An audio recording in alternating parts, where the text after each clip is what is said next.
Welcome to the Life Podcast, where life stands for live inspired fully every day. Join our host, world-class speaker, executive coach, and leadership strategist, Anissa Rashad. Each week, as she sits down for an intimate conversation with business executives, influencers, and artists who are at the top of their game to reveal the strategies they use to excel in their respective fields and their personal lives by unpacking their spirit. Each episode is guaranteed to help you lift a load, tackle a problem, gain a new perspective, while having a laugh in the process. Now here's your host, Anissa Rashad.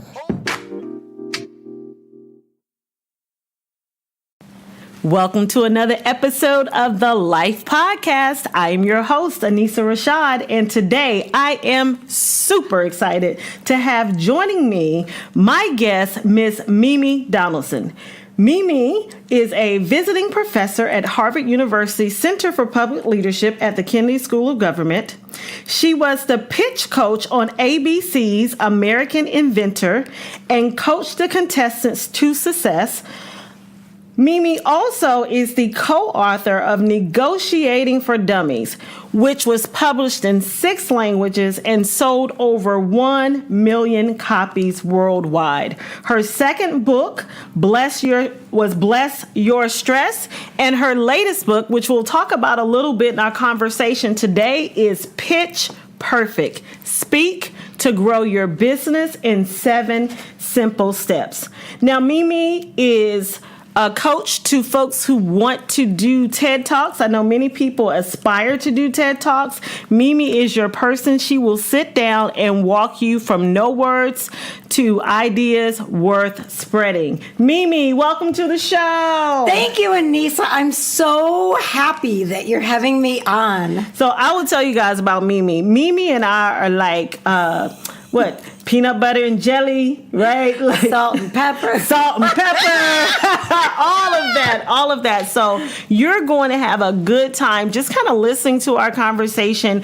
And I promise you, you will leave with a world of nuggets. So I'm going to start with the first question. I'm just curious, what's one trend you're paying attention to as it relates to speaking? And, what's up with you around that? Oh, the trend, I'm telling you, the trend and my reinventing myself came at the same time, which is really interesting because I used to be a keynoter and they didn't want less than 45 minutes. Well, nowadays, nobody wants 45 minutes of a person up on the stage. They want 12 to 17, a TED Talk. Yes. And the other thing was people did not know how to speak about their business. So I think the trend is speaking to grow your business. And how I knew that is that I used to be asked to do all these free speeches for women's groups and association. Now it's tough to get a free speech because everybody knows the value of getting up in front of the room, being introduced. Absolutely. And being able to share yourself so that people come up to you afterwards and say the 5 magic words. I think I need you. That's the whole purpose about speaking about your business. So the fact that people needed that and the fact that, I love coaching more than speaking now, that's how I reinvented myself as a coach. Excellent. Now, what is life trying to teach you? If you guys see where we are taping from, we're out in the marina. It's a beautiful, beautiful view. So it's the perfect place to have this conversation. So I'm curious, what is life trying to teach you? I love that question. That is brilliant. Well, I think it's teaching me to grow older gracefully. For everyone to realize that you can't be what you were before. You have to go to the next stage of life. I am in the stage of giving back. As I always say, I've had enough applause. I've had so much applause from audiences. I don't really need anymore. My thrill comes from being in my living room with my client and they say, oh, Meme, I can't wait to do this. And I go, yes, my job here is done. So tell us about your role with the TED Talks at Loyola Marymount. Oh, that's great. Well, I have been coaching people who want to do TED Talks for a few years. And then I get this phone call from Loyola Marymount, and they go, we're going to have our first TED Talk program, TEDx, which is the community one. Mm-hmm. And they said, would you be our speech coach? And I said, yes. So all 9 of them that were on the stage, I coached from 0 words to Ideas worth spreading. Ideas worth spreading. Thank you. I love that. And so because a lot of folks inside of corporate, as well as the entrepreneurs, as well as artists, they all find themselves in situations where they have to pitch, right? Yes. If it's a new idea, new business concept, if it's getting someone to select your business, Yes. your service, or your product over someone else, or if you're an artist putting out new content, you want people to select you. And so if they were starting that pitch process, what would you have them do? I'm so excited you asked me that. Here's the most important thing, the most important takeaway. This is where the research comes in. My step 1 of the 7 steps that you need to include to sell somebody, it doesn't begin like, oh, let me tell you my story. Nobody wants to hear your story yet. They don't want to hear that you were born the son of a sharecropper.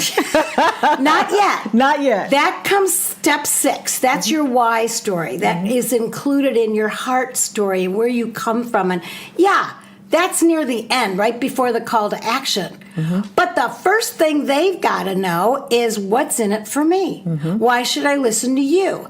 Picture the audience or your potential client with their arms folded in front of them, looking sideways at you saying, okay, why? Why should I listen to you? Mm-hmm. So you've got to do 4 words, lead with their need.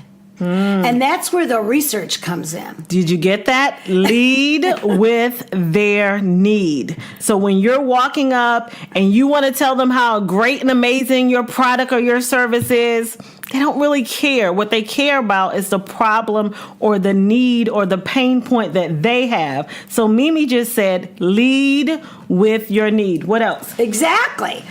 So how I lead, even in a 30-second intro at a networking meeting, one of my early ones was, does the thought of speaking in front of a group like this for more than 30 seconds make you sweat and keep you up at night? People would start to giggle. Right. So does that answer a need of some? Yes. Right. So everybody who sweating at night, right, staying up at night and sweating, you're drawing them in. Exactly. Then the next thing in their mind, logically, you've gotten them to uncross their arms. This is your goal in step 1. And lean forward. And the next question in the mind that you answer is, so what do you got? What you got for me? What do you got? Yeah. So I'm asking you, what do you have for us? Well, I will give you your 30-second intro, your 60-second. We'll come up with your 10-minute marketing speech so that people come up to you afterwards and say, I think I need you.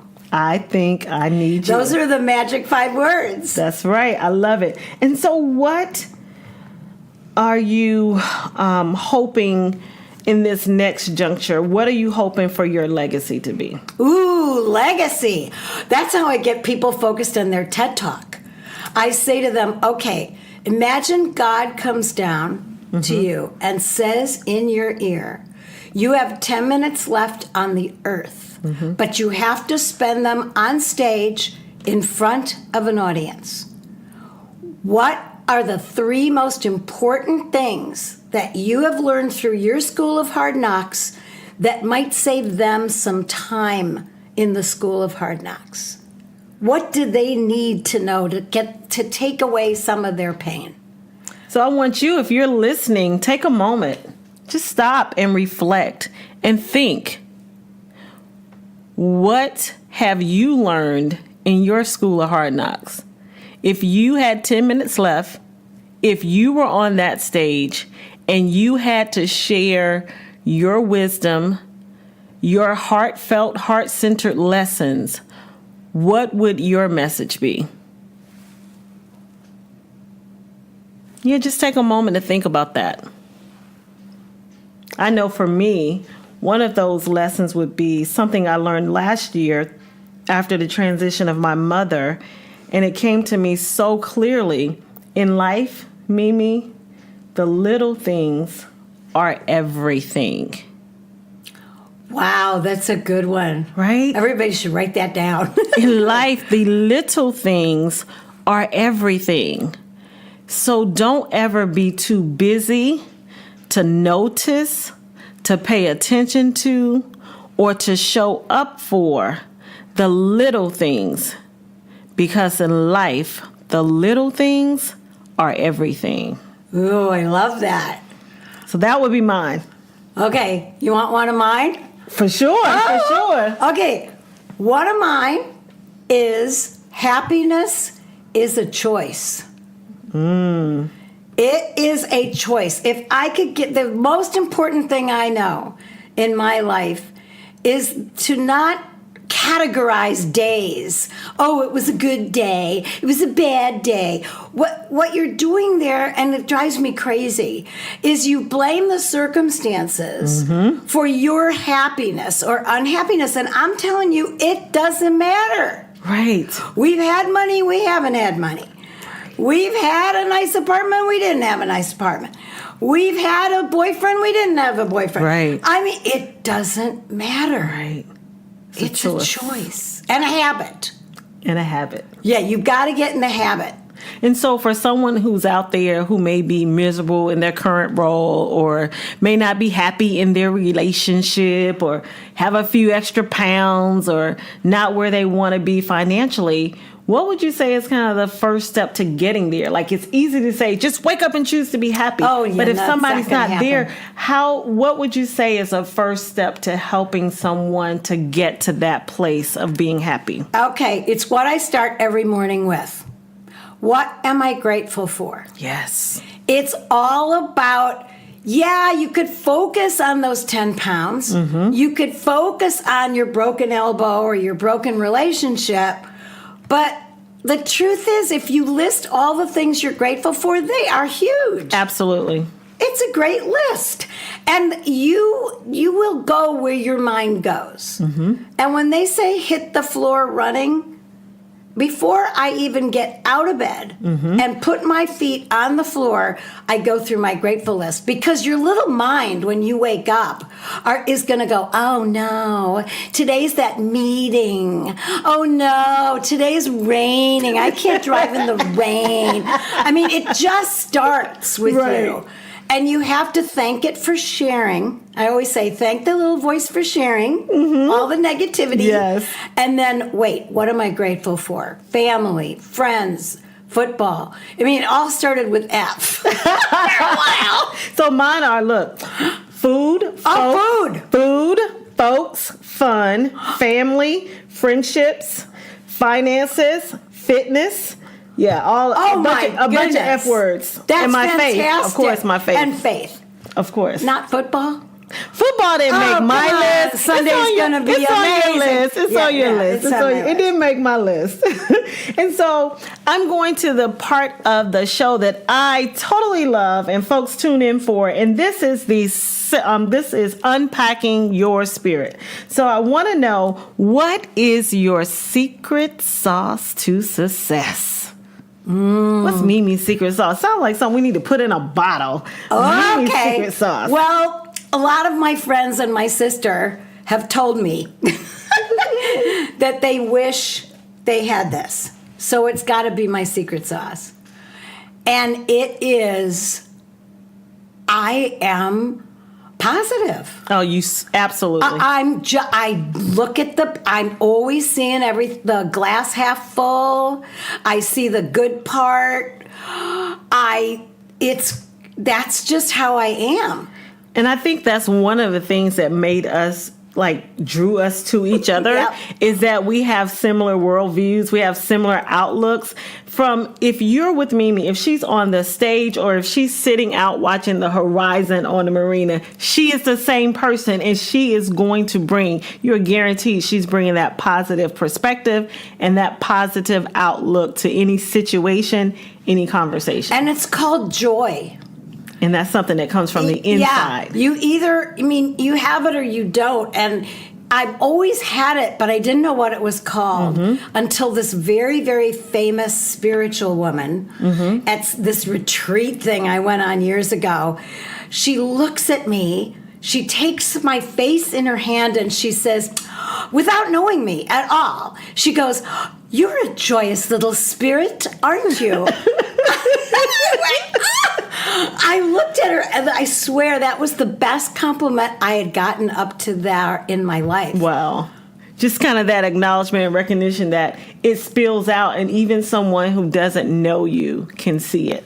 That's what I loved. Yeah. I valued that a lot. So I think it's joy that is your secret sauce. Oh, I can't have joy because of this. Yeah. Thank your mind for sharing. Thank you for sharing. You can have joy. You can. So my name, Anissa, actually means a joy and a pleasure. Yay! And I hope that everyone who makes my acquaintance feels that way. That's really good because Yes. it suits you. So what principle has served you well as a leader? The leader. Oh, man, I taught leadership in HR for so long. And the one thing I needed to get across to them, which has served me well, is people don't learn or change when they're talked at. They change when they see a role model, when they see somebody else doing it, and they go, oh, so you have to role model. You can't tell people do one thing and then you do something else. And as a leader, your people are always watching you. They are a reflection of you. Absolutely. And some people don't like that. Oh, no, my people are terrible. I'm wonderful. No, your people are mirroring you. Absolutely.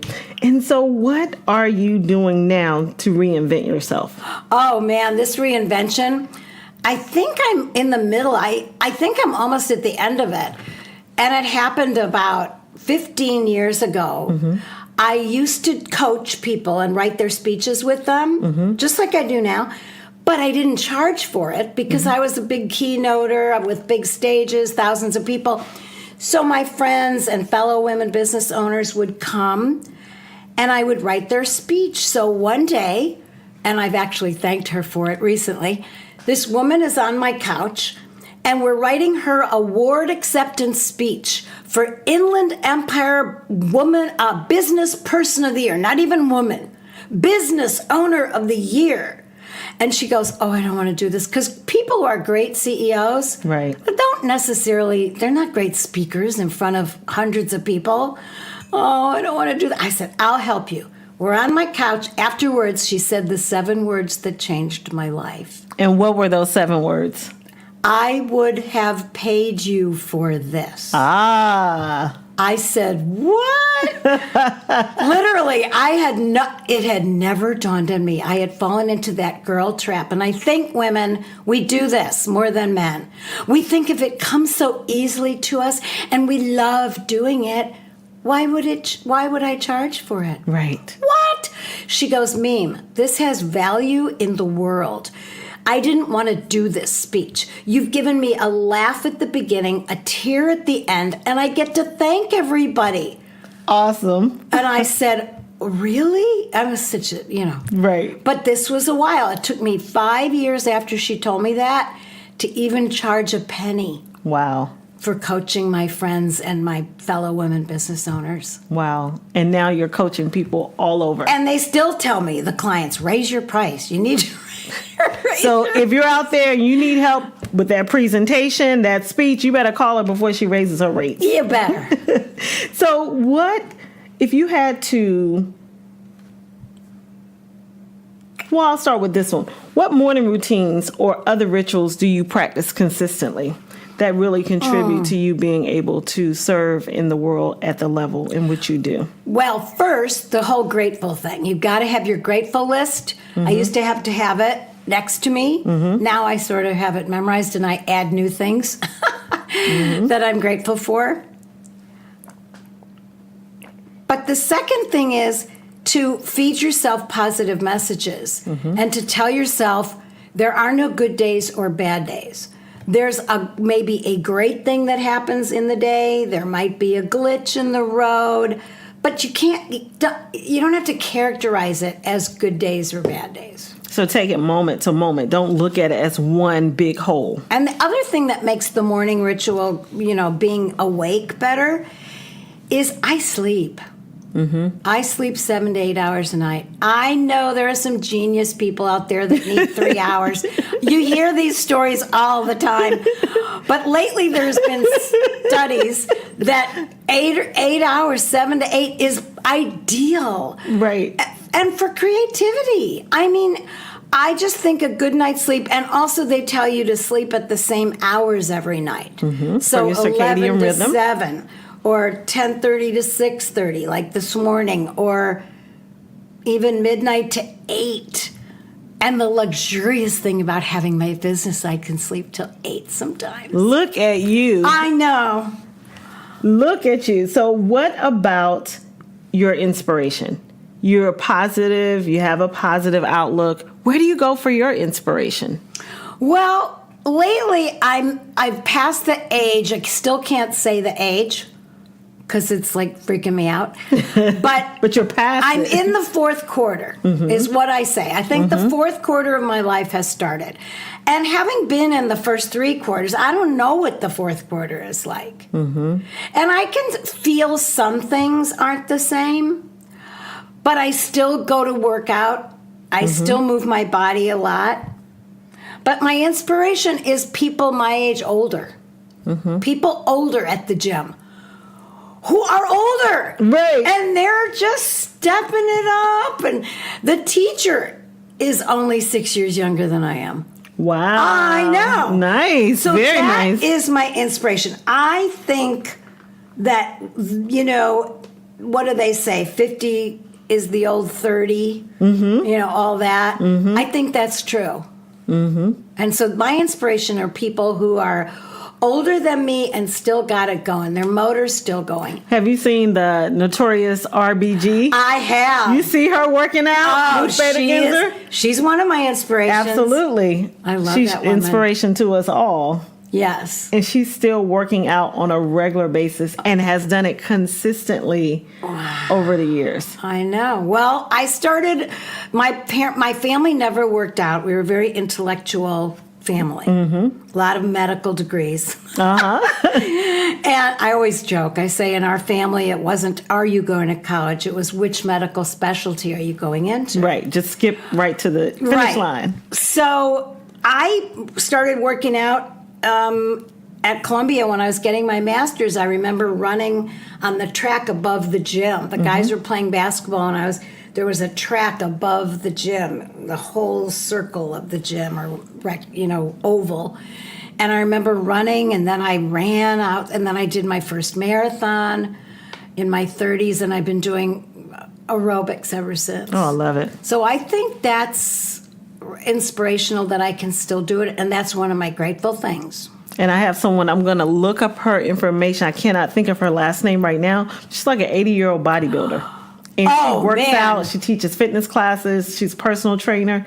And she didn't start until she's maybe in her 50s or her 60s. Oh, my. So I'm gonna share her information with you. That's so cool. So name 3 tools that you use to help you stay on top of your game.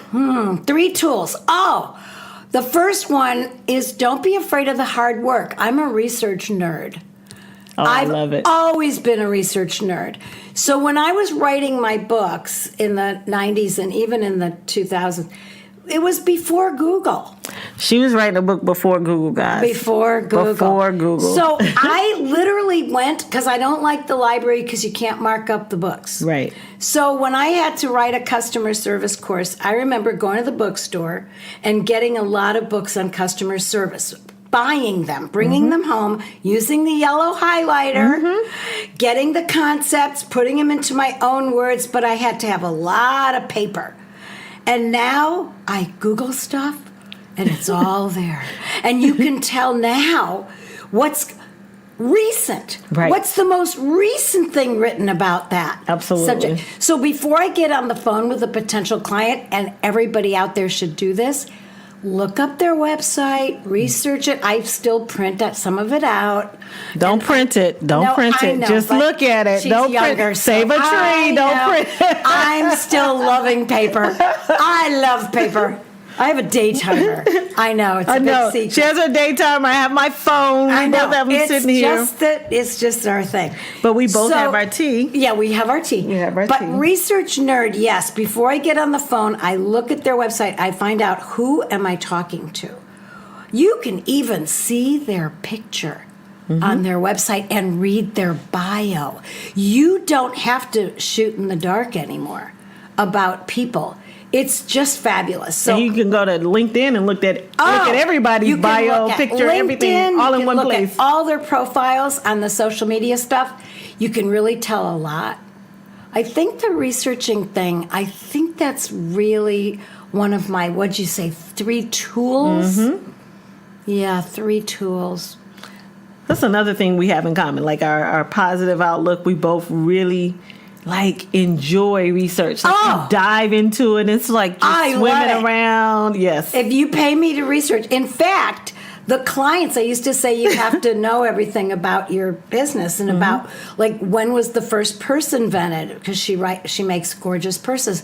She said, I don't know. I said, do you want me to find out? I need to find out. So now I include it in the package and I do 3 hours of research because I want them to be the smartest person in the room about their product or service. Absolutely. You gotta know it. Especially if you're getting on a stage doing a TED Talk. And it's so fun that you know the history and that you can tell the story of your product or service.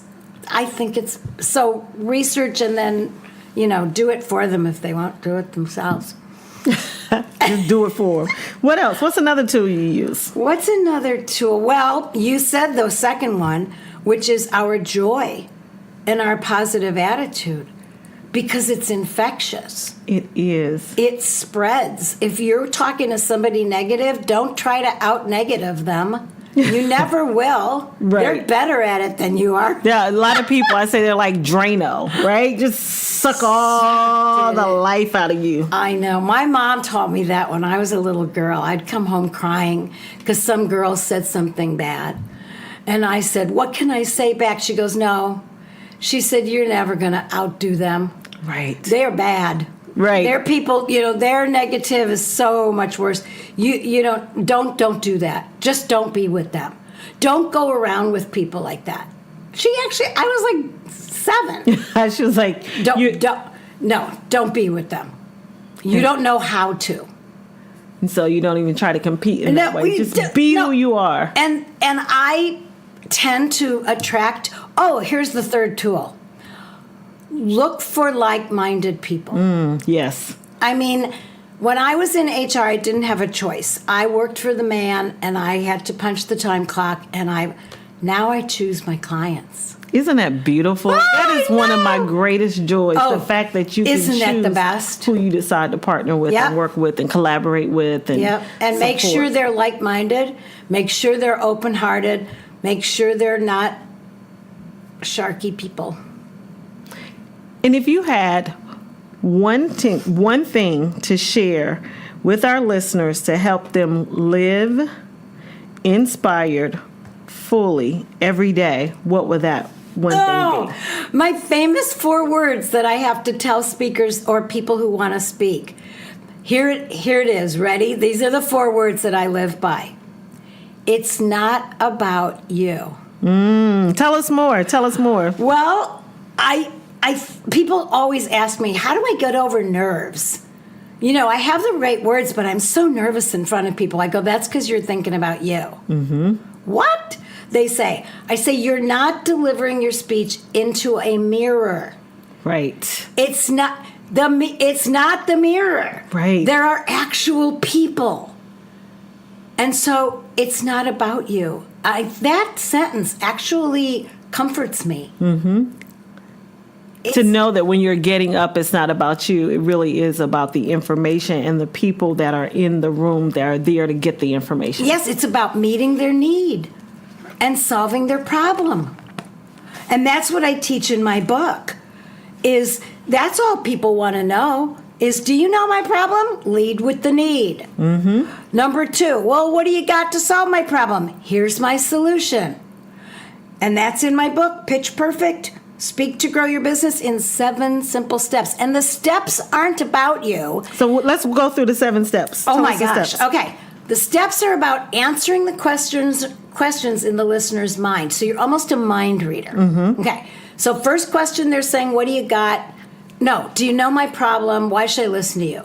Lead with the need. Lead with the need. Second question, they're saying, so what do you got? Tell them there's your solution in a very short way. Don't go on and on. Number 3, and this is important, what makes you different? Why should I choose you? Aren't there a bunch of financial planners out there? Aren't there a bunch of podcast people? Yes. Why you? Then you tell them your most famous thing. And I always say I was a keynoter for 30 years. Who could say that in front of with celebrities on the stage in front of thousands of people? So you do your most famous thing that sets you apart. That's step 3. Okay, steps 4 and 5, people are going to want to go. They say, okay, well, give me some proof. Tell me more. What are the details? How do you do it? That's when you can use your PowerPoint slides or not, and you can tell them the features and benefits of your thing. And it's on your website. Right. You know it. It's on your flyers. But you don't put it first. You put it 4th and 5th. Then the 6th step is the one that people usually lead with, but I think it goes near the end, which is, well, why are you so passionate about this? What's at the root of it? And that's when that story that tears you up, that's when that can come out. After you've already given them value, because you can close every step along the way. At every one of the 7 steps, the person could turn to the person next to me and say, we need to have her. Right. We need to work with her. Right. So at every step. But this one is the tearjerker. This one's the why story. Why are you doing this? Like, if you made no money, why are you so excited about this business? Right. Why do you keep going back on Monday when you had like no profit the week before? Right. What makes you get out of bed and go do it again next week? Exactly. So that's the why story. That's step 6. And step 7 that a lot of people are afraid of. Don't tell them, make them buy the book. No. You have to call to action. People are like computers. They will do what the instruction you feed into them. So they want to know, what do I do next? And if you're smart, like me, you'll offer them something like a 30-minute free call that I offer so that we can get to know each other, see if you're a match, and I want to wow them on that 30-minute call. And that's where I study before I even talk to them. Oh, so that's when you've researched their website. Yeah, even before they become a things. client. Because you have to lead with the need. And how are you going to know the need that they answer? Unless you... So what if our Life podcast listeners want to get in contact with you or would like to have a free 30-minute call? Free! Where you could possibly help them. Yes, I think that offer is on every page of my website. You can't miss it. Okay. So it's mimidonaldson.com. Easy peasy. And in our show notes, we'll have all of your contact, your social media, website, everything listed so that it's very easy for our listeners to get in contact with you. Mimi, this has been absolutely, if you could see her, you should see her. She is really too much. If you could, she's like dancing around.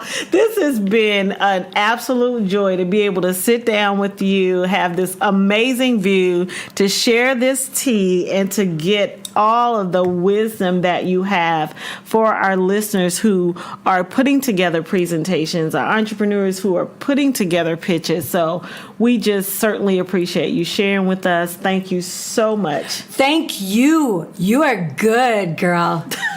Great interviewer. Excellent, excellent. So I am Anissa Rashad. This has been another episode of the Life Podcast. See you next week. As always, we thank you for taking the time to listen to the Life, Live Inspired Fully Everyday podcast. If you enjoyed the show, by all means, subscribe. While you're at it, do your friends, colleagues, and family a favor and share. There are thousands of podcasts available in iTunes, so help others to make the same choice you did by leaving a review. We love to hear from you, so leave us a question and maybe we'll select your question to answer on our next episode. The show notes that list all of the books, tweetables, and companies we referenced are all available at lifebyanissa.com. Until next week, I am Anissa Rashad, executive coach and leadership strategist, challenging you to live inspired fully every day.